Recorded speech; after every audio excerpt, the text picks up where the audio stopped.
सभी पत्रकार बंधुओं का नमस्कार। जफर भाई बहुत बहुत धन्यवाद। ये आज की जो प्रेस वार्ता है बहुत ही अहम प्रेस वार्ता है और ये प्रेस वार्ता जो कल नेता प्रतिपक्ष राहुल गांधी एक बैठक में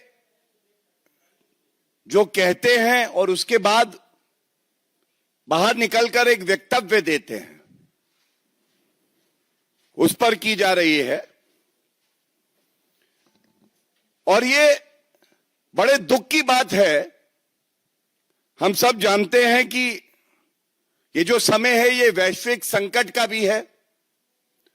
पूरे विश्व में कई देश ऐसे हैं जिनकी अर्थव्यवस्था लचर हो गई है, वो स्वयं कमजोर हो गए हैं। और दूसरी तरफ पिछले 85 दिनों में हमने देखा है कि आदरणीय प्रधानमंत्री श्री नरेंद्र मोदी जी के नेतृत्व में भारत कैसे मजबूती से इस वैश्विक चुनौती का सामना कर रहा है। हमारी अर्थव्यवस्था मजबूत है। प्रधानमंत्री जी ने अपील करी और 140 करोड़ भारतीय वो खड़े हो गए देश प्रेम में, कंधे से कंधा मिलाकर। ये चुनौती है क्या?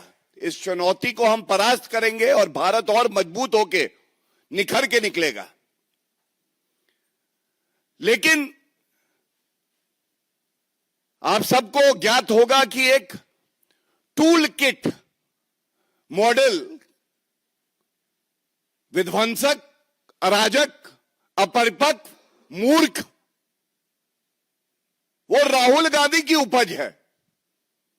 और कल इसी तरह से एक नई टूल किट बाया फूल किड, एक नई टूल किट बाया फूल किड सामने आई। क्या कह रहे हैं? कहते हैं कि ये जो सरकार है जो मजबूती से देश की जनता की सेवा कर रही है, वो 1 साल में गिर जाएगी। तो मैं सबसे पहले एक बात कहूंगा, भस्मासुर राहुल गांधी, हमें नहीं पता था कि भस्मासुर अब एक ज्योतिष भी बन जाएंगे। वो एक दुग्गल साहब का कैरेक्टर होता था। वो रोज सुबह उठता था, उसको कुछ नया चाहिए होता था। तो ये जो नकली गैंडी है, ये भारतीय राजनीति के भस्मासुर तो है ही, हम सब जानते हैं। लेकिन अब ये ज्योतिष भी बन गए हैं। सबसे पहले तो मैं बड़ी स्पष्टता से एक बात कहूंगा, अगर तुम्हारा मकसद राहुल गांधी अराजकता फैलाना है तो हमारा भी संकल्प है भारत को और मजबूत बनाना है। एड़ी चोटी का जोर तुम भी लगा लो, और हमने भी ठानी है कि भारत को आगे लेके जाना है। ये जो बात कही गई, ये टूल किट बाय अ फूल किड क्यों है? अपरिपक्व राहुल गांधी, हम सब जानते हैं, 55-56 साल की उम्र में परिपक्वता ना आए, ठहराव ना आए, संयम ना आए तो क्या कहा जा सकता है? लेकिन यह चिंताजनक इसलिए है कि यह अराजकता फैलाने के लिए इस समय में बयान दिया गया है। दूसरा बड़ा संदेश, अगर लोकतांत्रिक तरीके से मैं सत्ता में नहीं आ पाऊंगा तो मैं लोकतंत्र को, पूरी प्रणाली को ही समाप्त कर दूंगा। I will destroy the very system that has made me the LOP. और तीसरी बड़ी बात है जो भारतीय जनता पार्टी इस मंच से उठा रही है, लेकिन 140 करोड़ की जनता पूछ रही है, राहुल जी भारत से इतनी नफरत क्यों? विदेशी धरती पे जाते हैं तो लोकतंत्र खत्म हो गया है भारत में कहते हैं। देश के प्रधानमंत्री को, भारत के प्रधानमंत्री को गद्दार बुला देते हैं। ये नफरत क्यों? क्या विपक्ष में रह के नेता प्रतिपक्ष देश की सेवा नहीं कर सकते हैं? ये एक बड़ा सवाल है। और जब देश को हर नागरिक की जरूरत है तो क्या राहुल गांधी आप अपने नागरिक होने के कर्तव्यों का निर्वहन नहीं कर सकते हैं? अच्छा, सिटीजनशिप, अच्छा एक और सिटीजनशिप भी है, वो भी मामला चल रहा है। हो सकता है कि चीन का जो एमओयू किया था उसकी मजबूरियां हो। बड़ी स्पष्टता से एक बात कहेंगे, ये मुद्दे इसलिए उठाए जा रहे हैं क्योंकि दुख होता है कि नेता प्रतिपक्ष केवल भारत को कमजोर करने का कार्य करता है और जनता के लिए, जो जनता जानती है, ये सरकार स्थिर भी है, मजबूत भी है और अंगद के पांव की तरह है। 100 राहुल गांधी भी आ जाए तो हिला नहीं पाएंगे। ये बात जान लीजिए आप। गिरने की बात कर रहे थे राहुल गांधी जी, गिरे तो आप हैं लोगों की नजरों में,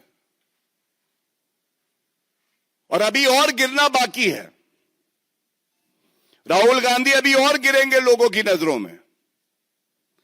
आपने भविष्यवाणी करी तो जो जनता से हम लोगों को फीडबैक आता है, हम भी कुछ कह देते हैं। अभी बहुत जल्दी 1 साल के अंदर अंदर कांग्रेस भी 2 फाड़ होगी, कांग्रेस भी टूटेगी और नकली गैंडी का गुरूर भी टूटेगा। पहली बात। दूसरा, जो कांग्रेस के नेता है वो भी सहमत नहीं है कि नेता प्रतिपक्ष इस तरह के भारत विरोधी अराजक बयान दे। और देखिएगा, इस नकली गांधी परिवार के खिलाफ कांग्रेस में ही विद्रोह होगा, यह भी जान लीजिए। और तीसरी बड़ी बात, जिसको देश की मिट्टी से मोहब्बत होती है वो अपने देश में रह के हर चुनौती का सामना करता है, लेकिन जिसकी रगों में ही देश विरोध हो, जब कांग्रेस पार्टी के अंदर नकली गांधी परिवार का विरोध होगा तो ये विदेशी धरती पर होंगे और भाग जाएंगे भारत छोड़कर। ये बात बिल्कुल स्पष्टता से मैं बता दूंगा। मैं ये जरूर बात कहना चाहता हूं, इसी से जुड़ी हम देख रहे हैं किस तरह से राहुल गांधी का भी एक आज एक्सपोस्ट आया और खड़गे जी का भी एक एक्सपोस्ट आया। वैश्विक चुनौती में चाहे सत्ताधारी पार्टी हो, चाहे कोई नेता हो विपक्षी पार्टी से हो, देश के साथ तो खड़े हो सकते हैं कि नहीं हो सकते। खड़गे जी जो बात कह रहे हैं, खड़गे जी ने आज बोला ये जो तेल की कीमतें बढ़ाई जा रही हैं और उन्होंने कुछ आंकड़े दिए।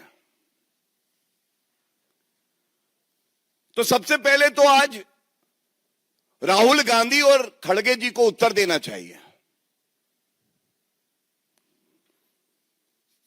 राहुल गांधी जी, इस वैश्विक संकट में मैं आपको एक आंकड़ा देता हूं। महंगाई पूरे विश्व में बाकी देशों में कहां है और भारत कहां खड़ा है मजबूती से। मलेशिया में 56% महंगाई, पाकिस्तान भिखमंगा देश है, उसका नाम नहीं लूंगा, उससे कोई तुलना भी नहीं है भारत की।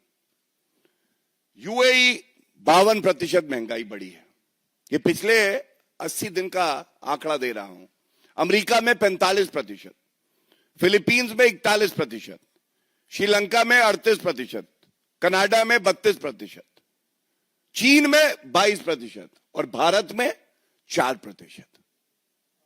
ये पहला जो आंकड़ा दिया है, पहला आंकड़ा राहुल गांधी, ये आपके लिए है, ये बताने के लिए हमारी भारत माता को कोसो मत, बहुत मजबूती से खड़े हैं। एंड विद और विदाउट यू, विद और without Rahul Gandhi, the nation will progress further. We have the might and the support of 1.4 billion Indians. दूसरा, तेल की कीमतों की बात कर रहे हैं तो मैं ये भी आंकड़ा देना चाहता हूं कि पिछले 80 दिनों में तेल की कीमतें बाकी देशों में कहां आ गई हैं।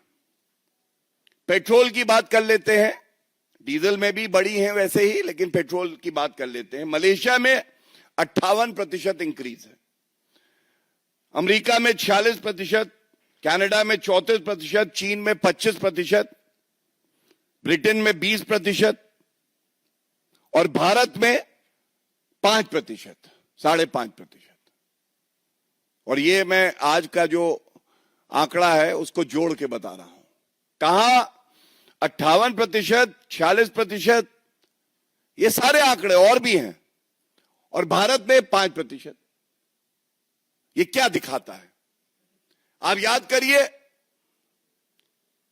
सबसे पहले करीब 65 से 70 दिन युद्ध चलता है, लेकिन भारत में तेल की कीमत में 1 रुपए का इजाफा नहीं होता है। सच्चाई नंबर 1,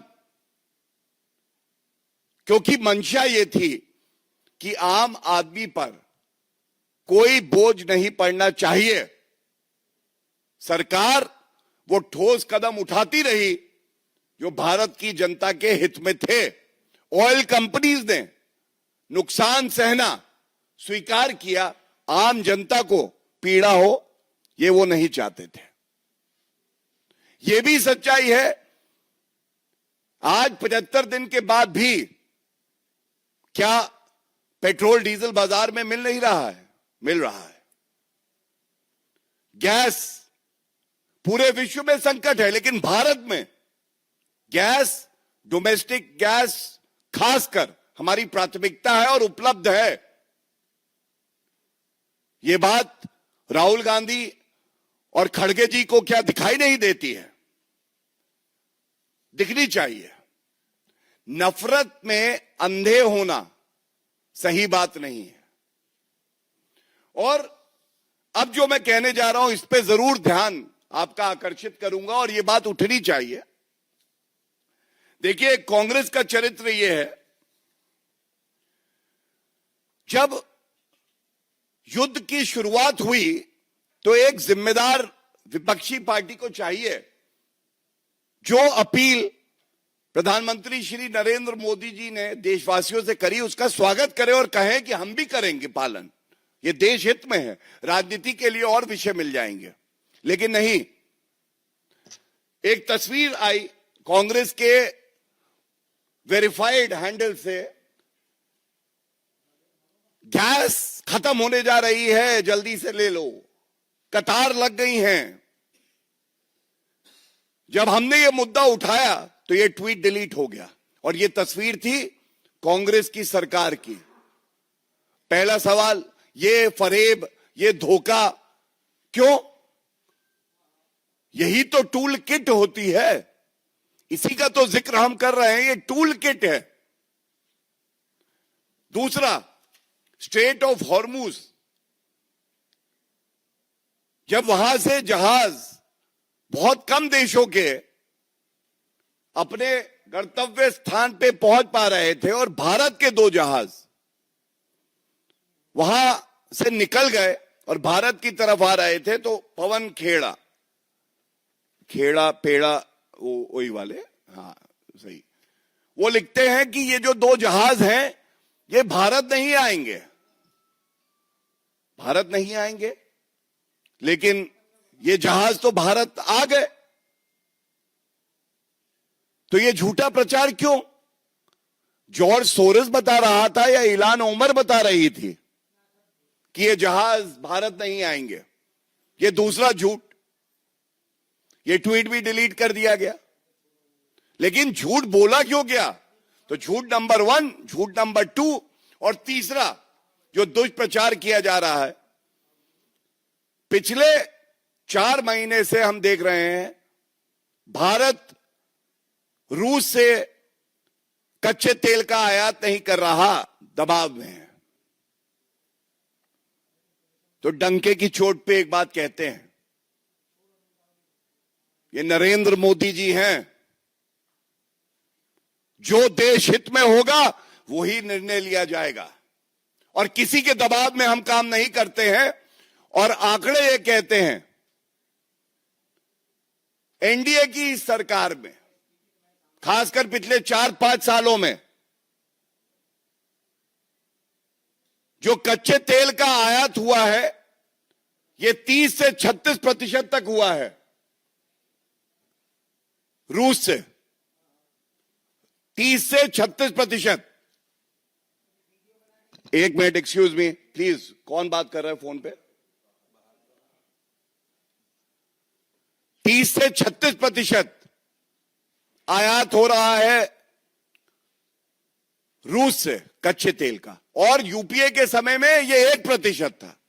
दूसरा, 2026 में सबसे ज्यादा आयात अगर कच्चे तेल का हुआ है किसी भी देश से तो वो रूस से हुआ है। तीसरी बात, 20 से 25 बिलियन यूएस डॉलर हमारे देश के बचे हैं जो रूस से कच्चे तेल का आयात हुआ है। चौथी बात, जब रूस से कच्चे तेल के आयात का निर्णय लिया गया था तो किसने विरोध किया था?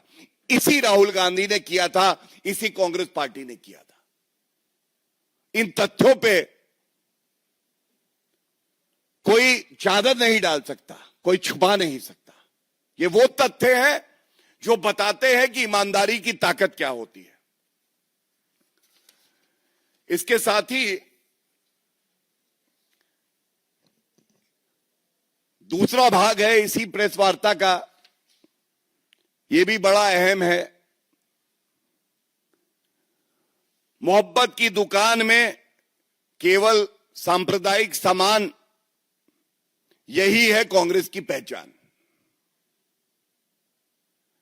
एक बैठक होती है अल्पसंख्यक सलाहकार समिति। इस बैठक में राहुल गांधी, नाम अल्पसंख्यक है समिति का, लेकिन बात केवल और केवल मुस्लिम समाज की करते हैं। वो कहते हैं अगर कोई मुद्दा आए अल्पसंख्यकों से जुड़ा तो अल्पसंख्यक शब्द का इस्तेमाल मत करो, बोलो मुसलमानों पे अत्याचार हो रहा है। फिर से अराजकता फैलाने की कोशिश, यह भी एक टूल किट है। और अगर आप याद करें, खड़गे जी ने कुछ सप्ताह पहले क्या कहा था? मेरे मुसलमान भाइयों, अगर नमाज भी पढ़ रहे हो तो नमाज छोड़ो, कुरान ये कहती है, हमारी पाक कुरान क्या कहती है सुनिए, कि नमाज छोड़ो, सांप दिखे तो मारो। सांप है बीजेपी आरएसएस, इन्हें मारो। आज राहुल गांधी उसे आगे बढ़ा के कहते हैं अब अल्पसंख्यकों का जो चोला ओढ़े रहते थे वो अब नहीं है, अब सीधा मुस्लिम बोलो। ये हताशा, ये निराशा, घबराए हुए राहुल गांधी अब ये बात कह रहे हैं और इसी पे कांग्रेसी क्या कह रहे हैं वो भी बता दूं। राशिद अलवी कहते हैं कर्नाटका में तो हमारी सरकार है, मतलब कांग्रेस की सरकार है, वहां मुसलमानों के 400 परिवार ऐसे हैं जिनके घर गिरा दिए गए, तो फिर ये ढोंग क्यों किया जा रहा है? अब आप मुझे बताइए, जब हम बात कर रहे हैं कि इस चुनौती भरे समय में भारत के साथ खड़े हो जाइए, अपना अपना योगदान पूरा करिए, उस वक्त राहुल गांधी को सांप्रदायिक राजनीति दिखाई दे रही है। और ये बहुत चिंताजनक है, बहुत दुख की बात है। चुनाव हारने के बाद राहुल गांधी ऐसा बिदक जाते हैं, वो भूल जाते हैं कि एक नेता प्रतिपक्ष की क्या मर्यादा होनी चाहिए। वो अपनी संविधान की जो शपथ ली है उसे भी भूल जाते हैं। और हमारा कार्य है कि इन मुद्दों को हम उठाते रहें, राहुल गांधी को आईना दिखाते रहें, संविधान याद दिलाते रहें। जैसा मैंने कहा, विद और विदाउट राहुल गांधी भारत आगे बढ़ेगा, मजबूती से बढ़ेगा। बहुत बहुत धन्यवाद।